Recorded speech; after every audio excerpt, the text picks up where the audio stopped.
Welcome back. Match fixing के इल्जामात और सट्टेबाजों से ताल्लुकात के इल्जामात पाकिस्तान के क्रिकेट के खिलाड़ियों को मुसलसल पीछा कर रहे हैं और ताज़ा तरीन मालूमात सामने आई है, नए केसेस सामने आए हैं, जिससे लगता यह है कि मामलात सिर्फ हालिया दौरा इंग्लैंड से नहीं बल्कि उससे पहले से चल रहे हैं। और ताज़ा तरीन इत्तलात के मुताबिक आईसीसी का एंटी करप्शन यूनिट अब इस बात की तहकीकात कर रहा है कि वेस्ट इंडीज में होने वाले T20 वर्ल्ड कप चैंपियनशिप में पाकिस्तान और साउथ अफ्रीका का जो मैच हुआ था उसमें भी स्पॉट फिक्सिंग की गई थी। इस हवाले से जो अहम नुकात सामने आए हैं वो कुछ इस तरह से है कि इंटरनेशनल क्रिकेट काउंसिल का इंसदाद करप्शन यूनिट पाकिस्तान और जनूबी अफ्रीका के दरमियान 10 मई 2010 खेले जाने वाले T20 वर्ल्ड कप मैच में मुबैना स्पॉट फिक्सिंग की तहकीकात कर रहा है। इसके मुताबिक पाकिस्तान ने सुपर 8 मरहले में इस मैच में टॉस जीतकर पहले बैटिंग करने का फैसला किया था। खदशा है कि मुबैना स्पॉट फिक्सिंग इब्तदाई 10 ओवर में की गई। मैच में पाकिस्तान ने जनूबी अफ्रीका को 11 रन से हराया था। स्पॉट फिक्सिंग तहकीकात में वेस्ट इंडीज, बरतानिया और दुबई के 3 मोबाइल नंबरों का सुराख लगाया गया है। 21 मई 2010 को आईसीसी के इंसदाद करप्शन यूनिट ने सलमान बट और कामरान अकमल से मोबाइल नंबरों के बारे में मालूमात हासिल की और दोनों खिलाड़ियों ने इन नंबरों की मिल्कियत का एतराफ किया था। आईसीसी एंटी करप्शन यूनिट ने सलमान बट और कामरान अकमल से मजीद तफसीलात तलब की, लेकिन ताहाल आईसीसी को कोई मालूमात फराहम नहीं की गई है। ये हैं वो इब्तदाई मालूमात जो अब तक हमारे सामने आई है। इस केस की मजीद तफसीलात हासिल करते हैं और इसके लिए हमें ज्वाइन करेंगे जे न्यूज के कॉरेस्पॉन्डेंट और एंकर मंसूर अली खान, जो कि हमारे साथ न्यूज रूम में मौजूद हैं। मंसूर साहब, क्या बात सिर्फ इस हद तक है कि कुछ मुश्तबा कॉल्स थी जो इस मैच के दौरान पाकिस्तान और साउथ अफ्रीका का जो मैच T20 के सिलसिले में वेस्ट इंडीज में हो रहा था वो कॉल्स ट्रेस हुई थी और उसके हवाले से आईसीसी का एंटी करप्शन यूनिट इन दोनों खिलाड़ियों से कुछ मालूमात हासिल करना चाह रहा है। बज़ाहिर तो ये इतनी सीरियस बात नजर नहीं आ रही, इसमें बहुत अहम बात क्या है, इसमें सीरियसनेस कहां है जिसकी वजह पर हम ये सोच सकते हैं कि इन खिलाड़ियों के मुस्तकबिल पर इस मामले का ये मामला असरअंदाज हो सकता है?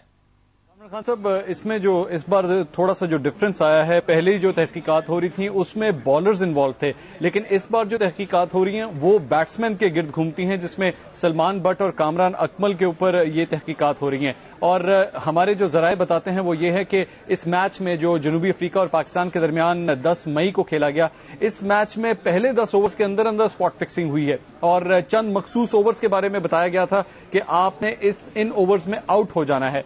और जो हमारे जराए ये बताते हैं वो ये भी है कि अगर आप उस मैच का स्कोर कार्ड उठाकर देखें तो पहले 6-7 ओवरों में बहुत कम स्कोर हुए हैं। इतना कम स्कोर हुआ है कि जो वनडे में भी नहीं होता, यानी कि तकरीबन 3 से 4 रन की एवरेज के मुताबिक स्कोरिंग हुई है। तो अब तक जो इतलात सामने आई हैं, ऐसे चंद सबूत सामने आए हैं जिनकी बुनियाद के ऊपर ये तहकीकात हो रही हैं। और सलमान बट के पास 3 ऐसे नंबर्स थे जिनमें से एक दुबई का, एक इंग्लैंड का और एक वेस्ट इंडीज का नंबर है, जिसके जरिए उनसे राब्ता किया गया। मजर मजीद ने ही उनसे राब्ता किया था और मजर मजीद ने ही उनको ये बताया था कि किस ओवर में आपने आउट होना है। वो नंबर्स क्या थे और क्या क्या एसएमएस किए गए, ये हम अपने नाज़रीन को आने वाले चंद घंटों में, यानी कि कल शाम तक या कल दोपहर तक बता सकेंगे। लेकिन अभी तक जो इतलात मौसूल हुई हैं, मजर मजीद पूरी तरह राब्ते में था और इसके अलावा एसएमएस का राब्ता कामरान अकमल के साथ भी किया गया था। और एक बहुत हैरानकुन बात यह है कि ये तमाम नॉलेज अब तक जो आईसीसी ने जो तहकीकात की हैं, इसके बारे में एजाज बट, जो कि पाकिस्तान क्रिकेट बोर्ड के चेयरमैन है, उनको मुकम्मल आगाही है, वो भी इस लूप में है, उनको इस पूरी तहकीकात की इंफॉर्मेशन है। लेकिन इसके बावजूद कामरान अकमल अभी भी डोमेस्टिक क्रिकेट खेल रहे हैं। वो इस वक्त पाकिस्तान टीम का हिस्सा नहीं है, लेकिन डोमेस्टिक क्रिकेट वो अभी भी खेल रहे हैं, यानी कि अभी तक क्रिकेट के दरवाजे उन पर मुकम्मल तौर पर पीसीबी की तरफ से बंद नहीं किए गए। अच्छा, ये बताइएगा कि ये बात मई में ही पाकिस्तान क्रिकेट बोर्ड को आईसीसी ने बता दी थी, क्योंकि उसके बाद बहुत सारी क्रिकेट हुई है, इंग्लैंड टूर हुआ है, सलमान बट उसका हिस्सा रहे हैं। आपके ख्याल में ये मालूमात होने के बावजूद सलमान बट को टीम में रखा गया और कप्तानी दी गई? जी बिल्कुल आपने सही कहा, लेकिन अभी तक हम ये नहीं जान सके कि आया ये तहकीकात लॉर्ड्स टेस्ट का वो जो इंग्लैंड में वाकया था, क्या उसके बाद हुई या ये तहकीकात पहले से चल रही थी। लेकिन हमारे जरा ये जरूर कहते हैं कि पाकिस्तान के तकरीबन 80 से 85 मैचेस ऐसे हैं जिनकी आईसीसी का एंटी करप्शन यूनिट इस वक्त तहकीकात कर रहा है।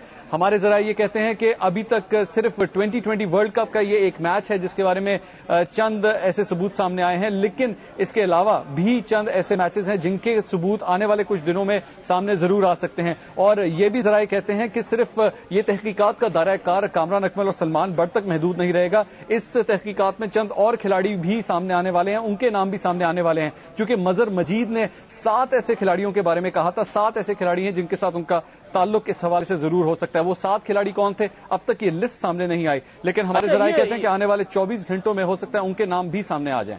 ये बताइएगा कि ये सलमान बट जब आईसीसी एंटी करप्शन यूनिट के सामने दुबई गए थे अब से चंद दिन कबल, तो क्या हम समझ सकते हैं कि उनसे वेस्ट इंडीज में होने वाले T20 और ये जो सस्पेक्टेड मैचेस हैं इस बारे में भी सवाल जवाब हुए होंगे, या इस बारे में आईसीसी का एंटी करप्शन यूनिट उनसे पूछगछ कर रहा है और कामरान अकमल से भी, या सिर्फ ये उस मैच के दौरान ही इनिशियल क्वेश्चन आंसर्स हुए थे? जी कामरान साहब, दुबई में जो हेयरिंग हुई थी उसमें सिर्फ और सिर्फ दायरे कार उस हेयरिंग का और उस गुफ्तगू का सिर्फ मोहम्मद आमिर और सलमान बट तक था। कामरान अकमल का नाम उसमें शामिल नहीं था, मोहम्मद आसिफ भी उस इन्वेस्टिगेशन का उस हेयरिंग का हिस्सा नहीं थे। लेकिन हमारे ज़राए ये जरूर बताते हैं कि उनसे इस बात का जिक्र जरूर किया गया है, उनका ये राब्ता जो मजहर मजीद से इस 2020 वर्ल्ड कप के हवाले से जोड़ा गया है, इस हवाले से सलमान बट को भी पूरी तरह आगाह किया गया है। उनको बताया गया है कि हमें आपके बारे में पूरी इन्फॉर्मेशन है। उनके सामने वो फोन नंबर्स और SMS भी रखे गए, उनको बताया गया कि आपकी ये गुफ्तगू हुई है मजहर मजीद के साथ। और इसके साथ साथ हमारे ज़राए ये भी कहते हैं कि उनके जो वकील हैं आफ्ताब गुल, जिन्होंने अब से कुछ दिन पहले उनकी वकालत करने से इनकार कर दिया था, उन्होंने ये कहा कि आईसीसी ने एक फैसला कर लिया है।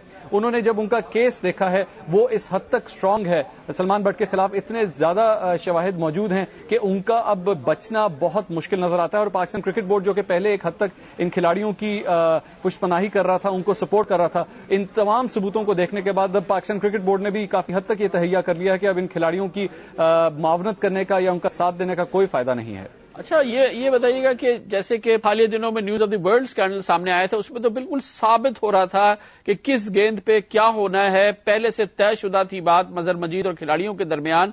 ये जो वेस्ट इंडीज में स्कैंडल हुआ, साउथ अफ्रीका पाकिस्तान वाला मैच, इसमें भी बिल्कुल स्पेसिफिक क्या मालूमात और शवाहिद मौजूद हैं, या ये कि इसमें कुछ इबाहम है? जी कामरान साहब, हमारे ज़राए ये बताते हैं कि इस हवाले से बिल्कुल काफी हद तक क्लियर है ये बात। उसमें इंस्ट्रक्शंस जो दी गई हैं स्पॉट फिक्सिंग के हवाले से, वो बताया गया है कि किस ओवर में आउट होना है आपने, और उसी तरह ही हुआ है जिस तरह ये स्क्रिप्टेड था, लिखा हुआ था कि आपने इस ओवर में आउट होना है। 2 मुख्तलिफ एग्जाम्पल्स दी गई हैं उनको, 2 मुख्तलिफ ऑप्शंस दी गई हैं, जिनमें से एक ऑप्शन सलमान बट ने पिक की है। इसकी नॉलेज कामरान अकमल को भी थी गालबन, क्योंकि दोनों ही ओपनर थे, दोनों में से कोई भी खिलाड़ी उस फॉर्मूले को तय करते हुए चल सकता था आगे। और ऐसा ही हुआ जैसा कि उस SMS में मजहर मजीद की तरफ से जो SMS सलमान बट को भेजा गया, उसके मुताबिक उसी तरह सलमान बट आउट हुए। बहुत बहुत शुक्रिया मंसूर अली खान हमारे साथ थे। इसके साथ ही हमारे आज के प्रोग्राम का इख्तिताम होता है। ईद उल अजहा की पेशगी मुबारकबाद के साथ कामरान खान को इजाजत दीजिए। ईद उल अजहा के दिन और बासी ईद के दिन प्रोग्राम नहीं होगा। जुमे के रोज आपके साथ फिर मुलाकात होगी। जुमे तक के लिए इजाजत। अल्लाह हाफिज़ नासिर।